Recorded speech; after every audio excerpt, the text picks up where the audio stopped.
दोस्तों, सामान्य अध्ययन केंद्र में एक बार फिर से आपका स्वागत है। दोस्तों, आज की वीडियो में हम बात करेंगे भारतीय राष्ट्रीय आंदोलन के विभिन्न चरणों के बारे में। ठीक है, जैसा कि आपको पता है कि भारतीय राष्ट्रीय आंदोलन की शुरुआत हमारे कांग्रेस की स्थापना जो कि 1885 में की जाती है। 28 दिसंबर 1885 में कांग्रेस की स्थापना की जाती है। वहीं से हम लोग भारतीय राष्ट्रीय आंदोलन के आगाज को समझते हैं। ठीक, और भारतीय राष्ट्रीय आंदोलन को हम लोग 3 चरणों में पढ़ते हैं। कितने चरणों में पढ़ते हैं? 3 चरणों में, जिसमें हम लोग प्रथम चरण के बारे में बात करेंगे, द्वितीय चरण के बारे में बात करेंगे और तृतीय चरण के बारे में बात करेंगे। तो चलिए शुरू करते हैं। शुरू करने से पहले हम आपको एक चीज ये बता दें कि इससे पहले की वीडियो में 1857 की क्रांति वाले टॉपिक को, जो हमारी 1857 की क्रांति थी, इस वाले चैप्टर को बहुत अच्छे से डिस्कस किया जा चुका है। अगर आपने उस वीडियो को नहीं देखा है तो चैनल पर प्लेलिस्ट बनी हुई है, 10 से 15 मिनट की वीडियो है, जाकर आप वहां से अपने टॉपिक को क्लियर कर लीजिए। तो चलिए शुरू करते हैं। भारतीय राष्ट्रीय आंदोलन के विभिन्न चरण। जैसा कि आपको पता है कि भारतीय राष्ट्रीय आंदोलन को 3 चरणों में हम लोग बांट कर पढ़ते हैं। प्रथम चरण, जिसको हम लोग उदारवादी चरण के भी नाम से जानते हैं। ठीक है, क्या कहते हैं? जिसको हम लोग उदारवादी चरण के भी नाम से जानते हैं। द्वितीय चरण, जिसे हम उग्र राष्ट्रवादी चरण के भी नाम से जानते हैं। एवं तृतीय चरण, जिसको हम किस नाम से जानते हैं? तृतीय चरण को हम लोग गांधी युग के नाम से जानते हैं, जिसको हम गांधीवादी युग के नाम से जानते हैं। तो इन 3 चरणों के बारे में हम लोगों को डिस्कस करना है, विस्तृत अध्ययन करना है। तो दोस्तों, आज की वीडियो में हम जो बात करेंगे आपसे, ये हम प्रथम चरण के बारे में बात करने वाले हैं, जो कि हमारा 1885 से स्टार्ट होगा और 1905 तक ये चलने वाला है, जिसे हम उदारवादी चरण के नाम से जानते हैं, जिसके महत्वपूर्ण नेता हैं मोतीलाल नेहरू, जवाहरलाल नेहरू और दयाराम साहनी। तमाम तरीके के जो हैं नेता जो हैं वो उदार राष्ट्रवादी हैं। ठीक है, चलिए हम लोग शुरू करते हैं अपना आज का टॉपिक। भारतीय राष्ट्रीय आंदोलन का प्रथम चरण 1885 से शुरू होगा, 1905 तक चलेगा।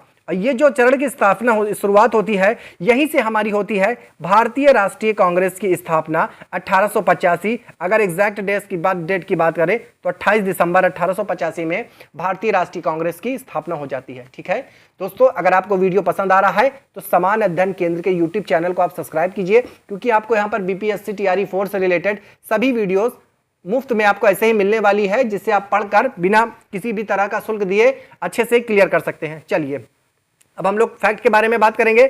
भारतीय राष्ट्रीय कांग्रेस की स्थापना 1885 में एक अवकाश प्राप्त अंग्रेज, जिसको एलन ऑक्टेवियन ह्यूम के द्वारा की गई।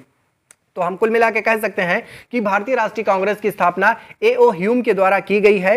ह्यूम ने 1884 में भारतीय राष्ट्रीय संघ की स्थापना की थी। अर्थात अगर हम कहें कि जो भारतीय राष्ट्रीय कांग्रेस है, इसका पहले जो 1884 में इसका नाम था भारतीय राष्ट्रीय संघ था। ठीक, जिसका प्रथम अधिवेशन 28 दिसंबर 1885 को बंबई में स्थित ग्वालियर टैंक मैदान में एक विद्यालय है, गोकुल दास तेजपाल संस्कृत विद्यालय में आयोजित किया गया। इस अधिवेशन में कुल 72 प्रतिनिधियों ने हिस्सा लिया। ठीक है, यहां से आपसे क्वेश्चन पूछा जाएगा कि कांग्रेस का जो प्रथम अधिवेशन हुआ था कहां हुआ था? तो गोकुल दास तेजपाल संस्कृत विद्यालय में हुआ था। कितने व्यक्तियों ने भाग लिया था? तो 72 प्रतिनिधियों ने भाग लिया था। ठीक, इतना आपको यहां से याद रखना है।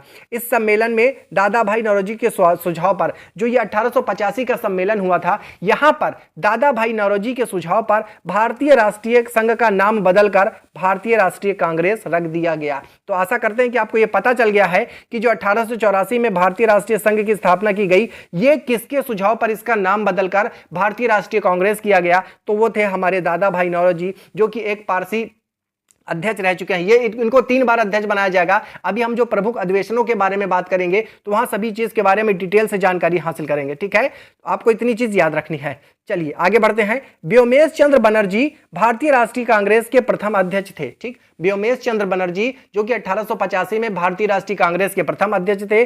सुरेंद्र नाथ बनर्जी के संगठन नेशनल कॉन्फ्रेंस का विलय भारतीय राष्ट्रीय कांग्रेस में कब हो गया? 1886 में हो गया। देखिए, ये जो सुरेंद्र नाथ बनर्जी हैं, इनके बारे में थोड़ी कहानी है। सुरेंद्र नाथ बनर्जी जो हैं, ये भारतीय राष्ट्रीय कांग्रेस के प्रथम अधिवेशन में शामिल नहीं हुए थे। क्यों नहीं हुए थे? क्योंकि इनके 1885 में इनका जो संगठन है, ये नेशनल कॉन्फ्रेंस, जिनका जो संगठन है नेशनल कॉन्फ्रेंस, इसकी अध्यक्षता में ये बिजी थे। ठीक, कलकत्ता में इस संगठन की अध्यक्षता हो रही थी, इसलिए ये बंबई के गोकुलदास तेजपाल संस्कृत विद्यालय में ये व्यक्ति नहीं पहुंच पाए। इसलिए सुरेंद्र नाथ बनर्जी जो हैं ये प्रथम अधिवेशन में शामिल नहीं हुए, लेकिन द्वितीय अधिवेशन में ये शामिल हो गए थे। चलिए एक चीज और ध्यान रखना है आपको, इस समय यानी कि भारतीय राष्ट्रीय कांग्रेस की जब स्थापना हो रही थी तो इस समय भारत का जो वायसराय है वो लॉर्ड डफरिन है एवं ब्रिटेन के जो प्रधानमंत्री हैं ग्लैडस्टोन थे। ठीक है, ग्लैडस्टोन, इन दोनों को आपको याद रखना है, भारत का वायसराय और ब्रिटेन का प्रधानमंत्री। ठीक है, आशा करते हैं कि आपको इतना समझ में आ गया। अब कांग्रेस से जुड़े विवादित वक्तव्य। ठीक है, कांग्रेस के इसके संबंध में किस तरीके ने किन किन लोगों ने अपने अपने वक्तव्य दिए, अर्थात अपने अपने बातों को रखा, तो उसी कुछ बातों के बारे में बात करेंगे जो आपको डायरेक्ट एग्जाम में पूछ ली जाती है। पहले नंबर पे है करजन। इन महोदय ने क्या कहा, कांग्रेस लड़खड़ा कर गिर रही है, भारत में रहते हुए मेरी इच्छा है कि मैं उसे शांतिपूर्ण मरने में इसकी क्या करूं, मदद करूं। देखिए डफरिन वही डफरिन है जो भारतीय राष्ट्रीय कांग्रेस के स्थापना के समय भारत का वायसराय है। तो ये क्या कह रहा है, कांग्रेस लड़खड़ा रही है, मैं भारत में रहते हुए मेरी इच्छा है कि मैं इसके मरने में मदद करूं। दूसरा है बंकिम चंद्र चटर्जी ने क्या कहा था, कांग्रेस के जो लोग हैं वो पदों के भूखे हैं, ऐसा बंकिम चंद्र चटर्जी का कहना था। तिलक क्या कह रहे हैं, बाल गंगाधर तिलक, यदि वर्ष में एक बार हम मेहनत की तरह तर्राएंगे तो हमें कुछ नहीं मिलेगा। यानी कि जो भारत में कांग्रेस का अधिवेशन एक वर्ष में एक बार होता है दिसंबर के महीने में, अगर हम इसी तरह वर्ष में एक ही बार टर मेंढक की तरह करेंगे तो हमें अंग्रेजों से कुछ प्राप्त नहीं होगा। यह था तिलक जी का कहना। लाला लाजपत राय का क्या कहना है, कांग्रेस लॉर्ड डफरिन की दिमाग की उपज है। ठीक, कांग्रेस क्या है, लॉर्ड डफरिन की दिमाग की उपज है। अश्वनी कुमार दत्त ने क्या कहा है, कांग्रेस के सम्मेलन 3 दिन का तमाशा कहा है। यानी कि जो कांग्रेस का सम्मेलन है वो 3 दिवसीय तमाशा है, ऐसा अश्वनी कुमार दत्त जी का कहना है। बिपिन चंद्र पाल, कांग्रेस याचना करने वाली संस्था है, यानी कि हाथ जोड़कर विनती करने वाली संस्था है, ऐसा किसने कहा, बिपिन चंद्र पाल ने कहा है। महात्मा गांधी ने स्वतंत्रता प्राप्ति के बाद भारतीय राष्ट्रीय कांग्रेस को समाप्त कर देने का सुझाव दिया था। अगर आपसे पूछ लिया जाए कि स्वतंत्रता के बाद भारतीय राष्ट्रीय कांग्रेस को समाप्त कर दिया जाए, ये कथन किसका है, तो ये हमारे महात्मा गांधी जी का है। चलिए आगे बढ़ेंगे, कुछ अन्य तथ्य के बारे में बात करेंगे। अन्य तथ्य क्या है, एओ ह्यूम की मृत्यु के बाद 1912 में उन्हें कांग्रेस का जनक घोषित किया गया। ठीक है, जब एओ ह्यूम की मृत्यु हो गई तो उन्हें कहा गया कि जो ये एओ ह्यूम है ये कांग्रेस के जनक हैं। नरमपंथी नेता दादा भाई नौरोजी को grand old man of India कहा जाता है। ठीक, ये क्वेश्चन बीपीएससी टीआरई 3 में पूछा भी गया था और आगे भी पूछे जाने की संभावना है।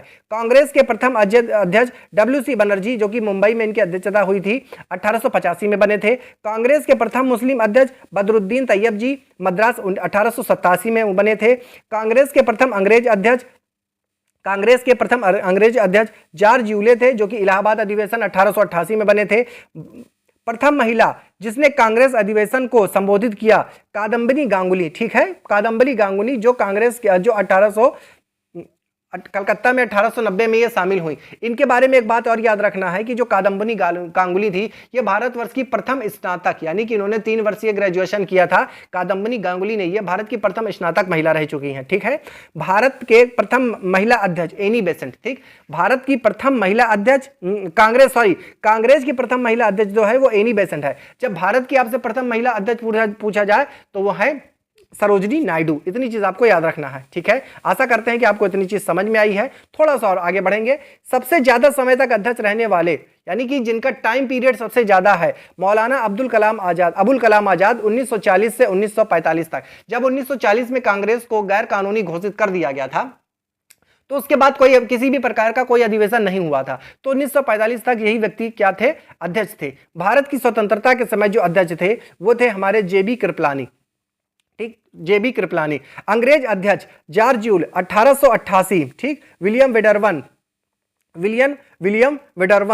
Mumbai 1889, Allahabad 1910, Alfred Webb Madras 1894, Henry कांट बंबई 1904। क्यों, क्या थे ये लोग? ये जो आप इतने सारे नाम अभी आप लोग ने पढ़ लिए, ये इस समय के क्या थे, पत्रकार थे, बोल सकते हैं ये पत्रकार थे, ये संवाददाता थे जो इस समय यहां पर मौजूद थे। ठीक है, आशा करते हैं कि आपको इतनी चीज समझ में आ गई होगी। नेक्स्ट वीडियो में हम कांग्रेस के प्रमुख अधिवेशनों के बारे में बात करेंगे, जो कि काफी लंबा टॉपिक होगा। ठीक है साथियों, मिलते हैं आपसे नेक्स्ट वीडियो में नेक्स्ट टॉपिक के साथ। तब तक के लिए जय हिंद, जय भारत।